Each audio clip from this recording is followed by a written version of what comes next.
How to use Photoshop AI generative fill.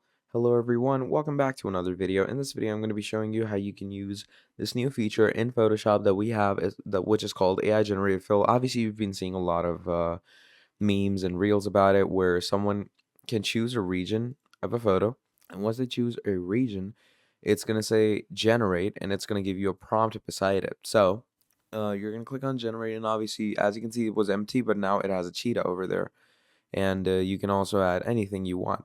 So basically, you're going to open up your Photoshop, and you're going to go to any picture you have. Let's say we have this picture. You're going to go to the selection tool and then just select a part of your photo. Here it says use any selection tool to select an object or area in your image, and select the generate a fill button in the contextual taskbar. Write a prompt describing the object or scene you want to generate in the text entry prompt box, or leave it blank, and Photoshop will fill in the selection based on the surroundings. And then finally, click generate, and obviously you're gonna get to see the whole thing, and it turns it into something cool pretty fast. So that's why I like this a lot, and you should use this for yourself as well. So thank you for watching, and I'll see you all of you next time. Goodbye.